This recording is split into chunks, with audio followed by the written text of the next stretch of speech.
Students बेटा history का lesson number 6 करांगे अज असीं। लैसन का नेम है towns traders and craftsman.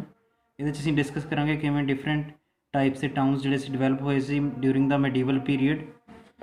So let start. कहंदे during the medieval period a large number of new towns developed in different parts of India. Medieval period दे विच हिंदुस्तान दे विच बहुत वड्डे वड्डे टाउनस डिवेलप होए सीगे। We get to know about these towns mainly from their archaeological remains and from various literary sources। ਅਸੀਂ ਇਹਨਾਂ ਟਾਊਨਸ ਦੇ ਬਾਰੇ ਉਸ ਟਾਈਮ ਦੀਆਂ ਜਿਹੜੀਆਂ ਪੁਰਾਣੀਆਂ ਬਿਲਡਿੰਗਸ ਨੇ ਉਹਨਾਂ ਤੋਂ ਜਾਣਦੇ ਹਾਂ। ਬਹੁਤ ਪੁਰਾਣੀਆਂ ਬਿਲਡਿੰਗਸ ਸਾਨੂੰ ਮਿਲਦੀਆਂ ਨੇ ਪੁਰਾਣੇ ਟਾਊਨਸ ਦੀਆਂ ਉਦੋਂ ਦੀਆਂ, ਔਰ ਹੋਰ ਵੀ ਬਹੁਤ ਸਾਰੇ ਸਾਨੂੰ ਲਿਟਰੇਰੀ ਸੋਰਸਿਸ ਮਤਲਬ ਪੁਰਾਣੇ ਗ੍ਰੰਥ ਜਿਹੜੇ ਨੇ ਮਿਲਦੇ ਨੇ ਜਿਨ੍ਹਾਂ 'ਚ ਇਹਨਾਂ ਪੁਰਾਣੇ ਟਾਊਨਸ ਦਾ ਜ਼ਿਕਰ ਹੈ। ਮੈਡੀਵਲ ਪੀਰੀਅਡ ਦੇ ਜਿਹੜੇ ਟਾਊਨਸ ਸੀਗੇ ਉਹ ਡਿਫਰੈਂਟ ਟਾਈਪਸ ਦੇ ਸੀ, ਅਲੱਗ-ਅਲੱਗ ਕਿਸਮਾਂ ਦੇ ਸੀਗੇ। ਦੇਰ ਵਰ ਕੋਰਟ ਟਾਊਨਸ, ਦਰਬਾਰੀ ਸ਼ਹਿਰ ਵੀ ਸੀਗੇ ਜਿੱਥੇ ਕਿ ਵੱਡੇ ਵੱਡੇ ਰਾਜਿਆਂ ਦੇ ਦਰਬਾਰ ਸੀਗੇ। ਪਿਲਗ੍ਰੀਮੇਜ ਸੈਂਟਰਸ, ਤੀਰਥ ਸਥਾਨਾਂ ਦੇ ਉੱਪਰ ਵੀ ਸ਼ਹਿਰ ਬਣ ਗਏ। ਟ੍ਰੇਡਿੰਗ ਟਾਊਨਸ ਜਿੱਥੇ ਵਪਾਰ ਦਾ ਕੰਮ ਕਾਫੀ ਸੀ ਉਹ ਵੀ ਸ਼ਹਿਰ ਬਣੇ। ਪੋਰਟਸ, ਸਮੁੰਦਰ ਦੇ ਕਿਨਾਰੇ ਦੇ ਉੱਪਰ ਜਿਹੜੀਆਂ ਬੰਦਰਗਾਹਾਂ ਸੀ ਉੱਥੇ ਸਿਟੀਜ਼ ਬਣ ਗਏ। Various other types of towns, ਹੋਰ ਵੀ ਕਈ ਤਰ੍ਹਾਂ ਦੇ ਸ਼ਹਿਰ ਡਿਵੈਲਪ ਹੋਏ। In this chapter you will learn about the some of them. ਕੁਝ ਸ਼ਹਿਰਾਂ ਬਾਰੇ ਅਸੀਂ ਜਿਹੜਾ ਹੈ ਇਹਦੇ 'ਚ ਡਿਸਕਸ ਕਰਾਂਗੇ ਡਿਫਰੈਂਟ ਟਾਈਪਸ ਦੀ। ਸਭ ਤੋਂ ਪਹਿਲਾਂ ਐਡਮਿਨਿਸਟ੍ਰੇਟਿਵ ਟਾਊਨਸ ਬਾਰੇ ਗੱਲ ਕਰ ਰਹੇ ਨੇ, ਜਿੱਥੇ ਕਿ ਰਾਜ ਪ੍ਰਬੰਧ ਦਾ ਸੈਂਟਰ ਸੀ। ਜਿਵੇਂ ਕੈਪੀਟਲ ਹੁੰਦੀ ਸੀ ਕਿਸੇ ਕਿੰਗ ਦੀ, ਉੱਥੇ ਵੀ ਟਾਊਨ ਡਿਵੈਲਪ ਹੋ ਜਾਂਦਾ ਸੀ, ਸ਼ਹਿਰ ਬਣ ਜਾਂਦਾ ਸੀਗਾ। Centres where medieval rulers held court rapidly grew into cities. ਜਿੱਥੇ ਕਿਸੇ ਕਿੰਗ ਦਾ ਰਾਜ ਹੁੰਦਾ ਸੀਗਾ, ਮਤਲਬ ਰਾਜਧਾਨੀ ਹੁੰਦੀ ਸੀ, ਦਰਬਾਰ ਹੁੰਦਾ ਸੀ, ਉੱਥੇ ਵੀ ਸ਼ਹਿਰ ਬਣ ਜਾਂਦੇ ਸੀ। ਅਮੰਗ ਸੱਚ ਸਿਟੀਜ਼ ਵਰ ਥੰਜਾਵੁਰ, ਜਿਵੇਂ ਥੰਜਾਵੁਰ, ਦਿੱਲੀ, ਆਗਰਾ, ਪਟਨ, ਲਖਨੌਤੀ, ਇਹ ਅਲੱਗ-ਅਲੱਗ ਕਿੰਗਸ ਦੀਆਂ ਕੈਪੀਟਲ ਹੈਗੀਆਂ ਸੀ। ਦੌਲਤਾਬਾਦ ਔਰ Hampi. Royal attendants, nobles, officials, soldiers, scholars, physicians, artists, entertainers settled in these cities to serve their rule। ਸੋ ਵੱਡੇ ਵੱਡੇ ਸਰਦਾਰ, ਆਫਿਸਰ, ਸਿਪਾਹੀ, ਡਾਕਟਰ ਉਸ ਟਾਈਮ ਦੇ ਜਿਹੜੇ ਹੁੰਦੇ ਸੀਗੇ, ਹਕੀਮ, ਆਰਟਿਸਟ, ਐਂਟਰਟੇਨਮੈਂਟ ਕਰਨ ਵਾਲੇ, ਸਾਰੇ ਇਹਨਾਂ ਸ਼ਹਿਰਾਂ ਦੇ ਵਿੱਚ ਹੀ ਵਸ ਜਾਂਦੇ ਸੀਗੇ ਕਿਉਂਕਿ ਉਹ ਕਿੰਗ ਵਾਸਤੇ ਉੱਥੇ ਹੀ ਕੰਮ ਕਰਦੇ ਸੀ। Their needs created a demand for goods such as silks, fine ornaments, decorative items, weapon, paper and so on। ਉਹਨਾਂ ਨੂੰ ਕਈ ਤਰ੍ਹਾਂ ਦੀਆਂ ਚੀਜ਼ਾਂ ਚਾਹੀਦੀਆਂ ਹੁੰਦੀਆਂ ਸੀਗੀਆਂ, ਜਿਵੇਂ ਵਧੀਆ ਸਿਲਕ ਦੇ ਕੱਪੜੇ, ਗਹਿਣੇ, ਹੋਰ ਡੈਕੋਰੇਸ਼ਨ ਦਾ ਸਮਾਨ, ਹਥਿਆਰ ਵਗੈਰਾ, ਕਾਗਜ਼ ਵਗੈਰਾ। ਸੋ ਇਹ ਸਾਰੀਆਂ ਚੀਜ਼ਾਂ ਪੂਰੀਆਂ ਕਰਨ ਲਈ ਉੱਥੇ ਕਾਰਖਾਨੇ ਲੱਗ ਜਾਂਦੇ ਸੀਗੇ। ਕਾਰਖਾਨਾਸ ਵਰ ਸੈਟਅਪ। ਸੋ ਕਾਰਖਾਨੇ ਉੱਥੇ ਲਗਾ ਦਿੱਤੇ ਜਾਂਦੇ ਸੀ ਕਾਹਦੇ ਲਈ? For crafts as weaving. So ਕੱਪੜਾ ਬਣਾਉਣ ਦੇ ਕਾਰਖਾਨੇ, ਚਮੜੇ ਦੇ ਕਾਰਖਾਨੇ, ਮੈਟਲ ਦੇ ਕਾਰਖਾਨੇ, ਕਾਗਜ਼ ਬਣਾਉਣ ਦੇ ਕਾਰਖਾਨੇ, ਮੈਸਨਸ ਵੱਡੇ ਵੱਡੇ ਉੱਥੇ ਜਿਹੜੇ ਕਾਫੀ ਸਾਰਾ ਉੱਥੇ ਮਿਸਤਰੀ ਵੀ ਹੁੰਦੇ ਸੀਗੇ ਬਿਲਡਿੰਗਸ ਬਣਾਉਣ ਲਈ, ਸਕਲਪਟਰਸ ਮੂਰਤੀਆਂ ਬਣਾਉਣ ਵਾਲੇ। They were employed to builds public works and monuments. So ਇਹ ਮਿਸਤਰੀ ਜਾਂ ਮੂਰਤੀਕਾਰ ਜਿਹੜੇ ਸੀ ਇਹਨਾਂ ਨੂੰ ਵੀ ਨੌਕਰੀ 'ਤੇ ਰੱਖਿਆ ਜਾਂਦਾ ਸੀਗਾ। ਪਬਲਿਕ ਬਿਲਡਿੰਗਸ ਬਣਾਉਂਦੇ ਸੀਗੇ, ਠੀਕ ਹੈ ਜੀ। ਹਿਸਟੋਰੀਕਲ ਬਿਲਡਿੰਗਸ ਇਹਨਾਂ ਨੇ ਬਣਾਈਆਂ। Learning and cultural activities also ਫਲਰਿਸ਼ਡ।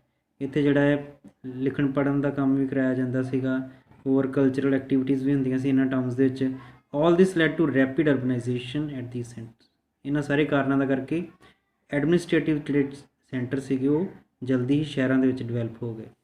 Next ਅਸੀਂ ਡਿਸਕਸ ਕਰਾਂਗੇ ਨੈਕਸਟ ਜਿਹੜੀ ਟਾਈਪ ਹੈ ਟਾਊਨਸ ਦੀ, ਟੈਂਪਲ ਟਾਊਨਸ, ਮੰਦਰਾਂ ਵਾਲੇ ਸ਼ਹਿਰ ਜਾਂ ਪਿਲਗ੍ਰੀਮੇਜ ਸੈਂਟਰਸ। ਔਰ ਜਿੱਥੇ ਤੀਰਥ ਸਥਾਨ ਸੀਗੇ ਕਿਸੇ ਧਰਮ ਦੇ, ਉੱਥੇ ਵੀ ਸ਼ਹਿਰ ਡਿਵੈਲਪ ਹੋ ਗਏ। ਸਭ ਤੋਂ ਪਹਿਲਾਂ ਡਿਸਕਸ ਕਰਦੇ ਹਾਂ ਐਕਸਪਲੇਨ ਦੇ ਵਿੱਚ। Temple authorities often received royal grants of land in which they could collect taxes without paying any taxes themselves. So ਜਿਹੜੇ ਟੈਂਪਲ ਦੇ ਪੁਜਾਰੀ ਹੁੰਦੇ ਸੀ ਮੰਦਰ 'ਤੇ, ਉਹਨਾਂ ਨੂੰ ਜਿਹੜਾ ਹੈ ਕਿੰਗ ਵੱਲੋਂ ਗ੍ਰਾਂਟ ਮਿਲ ਜਾਂਦੀ ਸੀ ਜ਼ਮੀਨ ਦੀ, ਔਰ ਇਸ ਜ਼ਮੀਨ ਤੋਂ ਉਹਨਾਂ ਨੂੰ ਟੈਕਸ ਮਿਲ ਜਾਂਦਾ ਸੀਗਾ, ਔਰ ਉਹਨਾਂ ਨੂੰ ਖੁਦ ਜਿਹੜਾ ਹੈ ਸਰਕਾਰ ਨੂੰ ਕੁਛ ਵੀ ਪੇ ਨਹੀਂ ਸੀ ਕਰਨਾ ਹੁੰਦਾ। ਦੇ also received huge donations from devotees. ਕਈ ਅਮੀਰ ਜਿਹੜੇ ਸ਼ਰਧਾਲੂ ਸੀ ਉਹਨਾਂ ਨੂੰ ਬਹੁਤ ਜ਼ਿਆਦਾ ਪੈਸਾ ਦਿੰਦੇ ਸੀ ਮੰਦਰਾਂ ਨੂੰ, ਖਾਸ ਕਰਕੇ ਕਿੰਗ ਬਹੁਤ ਜ਼ਿਆਦਾ ਜਿਹੜਾ ਹੈ ਪੈਸਾ ਚੜਾਉਂਦੇ ਸੀਗੇ ਮੰਦਰਾਂ 'ਚ। ਨੋਬਲਸ, ਵੱਡੇ ਵੱਡੇ ਸਰਦਾਰ, ਵੱਡੇ ਵੱਡੇ ਵਪਾਰੀ, ਇਹ ਵੀ ਸਾਰੇ ਕਾਫੀ ਪੈਸਾ ਦਿੰਦੇ ਸੀ ਮੰਦਰਾਂ ਨੂੰ। Thus many temples like Somnath temple in Kathiawar became store house of wealth. So ਮੰਦਰ ਜਿਹੜੇ ਹੁੰਦੇ ਸੀਗੇ ਪੈਸੇ ਦਾ ਖਜ਼ਾਨਾ ਬਣ ਗਏ। ਜਿਵੇਂ ਸੋਮਨਾਥ ਮੰਦਰ ਸੀ ਕਾਠੀਆਵਾੜ ਦੇ ਵਿੱਚ, ਬਹੁਤ ਪੈਸਾ ਸੀ ਇਹਨਾਂ ਕੋਲ। Wealth was used for performing elaborate rituals, organising fairs and festivals, setting up banks and promoting trade. ਇਸ ਪੈਸੇ ਦੇ ਨਾਲ ਕੀ ਕੀਤਾ ਜਾਂਦਾ ਸੀ? ਮੰਦਰਾਂ ਦੇ ਪੈਸੇ ਨਾਲ ਆਪਣੇ ਜਿਹੜੇ ਰੀਤੀ ਰਿਵਾਜ ਨਿਭਾਉਂਦੇ ਸੀਗੇ, ਰਸਮਾਂ ਕਰਦੇ ਸੀਗੇ, ਮੇਲੇ ਲਗਾਉਂਦੇ ਸੀ, ਤਿਉਹਾਰ ਮਨਾਉਂਦੇ ਸੀਗੇ।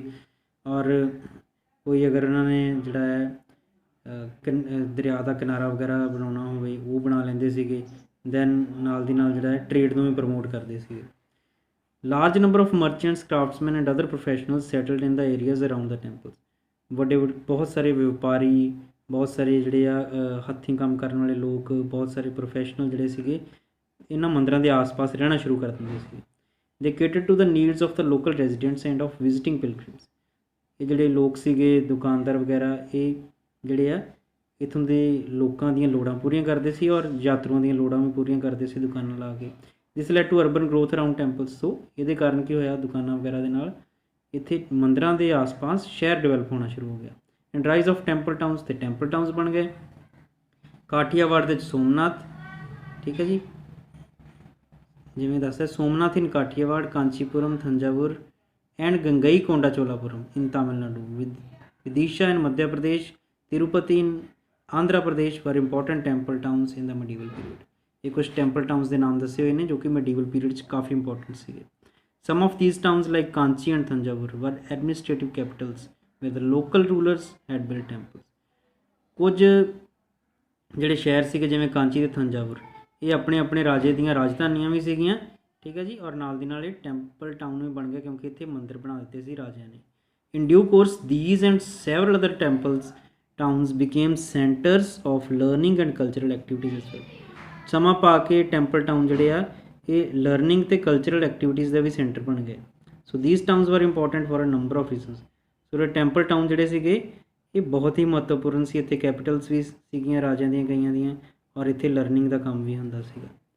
Since ancient times towns developed at places of pilgrimage such as Kashi, Varanasi, Prayag, Allahabad, Vrindavan near Mathura and Pushkar near Ajmer।